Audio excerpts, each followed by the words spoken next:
भारत का ये सबसे बाहुबली रॉकेट 10, जो अब तक का सबसे 9, वजनदार 8, सैटेलाइट लेकर 7, 6, 5, 4, 3, 2, 1, 0. Both S200 motors ignited. P1 tracking. LVM-3 M6 Bluebird Block 2 mission, a majestic liftoff. Normal. The rocket is beautifully searing through the bright Sriharikota sky. Plus 20 seconds.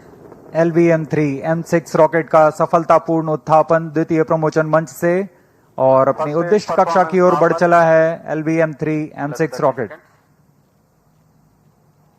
दोनों ठोस नोदक वाले S200 बूस्टर्स प्रज्वलित हैं।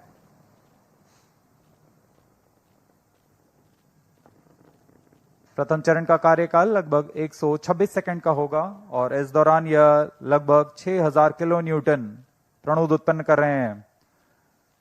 Very thrilling vibration at the launch base due to the thrusting of twin S200 motors.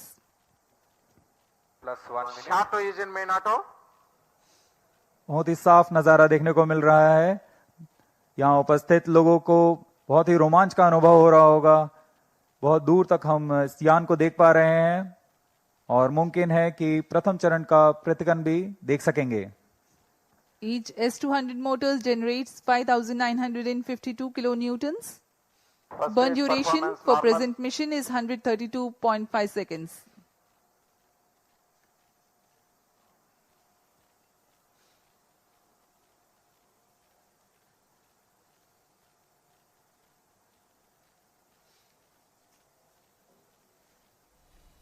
यान अपनी उद्दिष्ट दिशा का निर्धारण करते हुए अपने मिशन को पूरा करने के लिए अग्रसर है।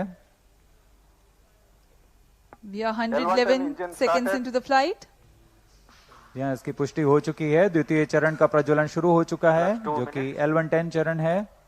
इसका प्रज्वलन शुरू हो चुका है। अब दोनों स्टेप ऑन बूस्टर्स और L110 चरण एक साथ प्रज्वलित हैं। The L110 stage and the two S200 boosters. Both S200 motors separated. Just now we have had a confirmation of the separation of the two S200 boosters. Range operation निदेशक द्वारा इसकी पुष्टि की गई। दोनों S200 बूस्टर को यान से पृथक कर दिया गया है। इसमें लगे जेटिसनिंग मोटर की मदद से उसे यान से सफलतापूर्वक और सुरक्षापूर्वक पृथक कर दिया जाता है। We are 160 seconds into the flight. Current altitude 104 kilometers. वर्तमान में L110 यानी द्वितीय चरण प्रज्वलित है। Payload fairing separated. Plus 3 minutes. Closed loop guidance initiated. यान से ऊष्मा कवच को पृथक कर दिया गया है। अब यान 123 किलोमीटर की ऊंचाई पर प्राप्त कर चुका है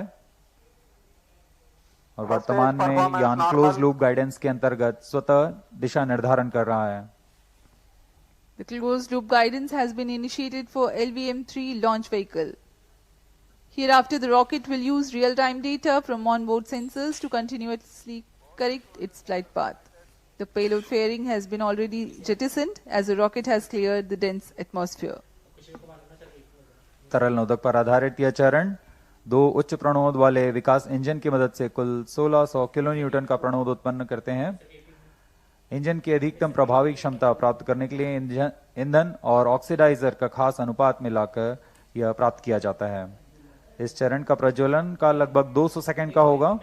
इस चरण में यान में लगे एक्सेलेरोमीटर और जायरोस की मदद से इंजन जिम्बल किया जाता है और यह क्लोज लूप गाइडेंस के अंतर्गत अपनी दिशा निर्धारण करता है।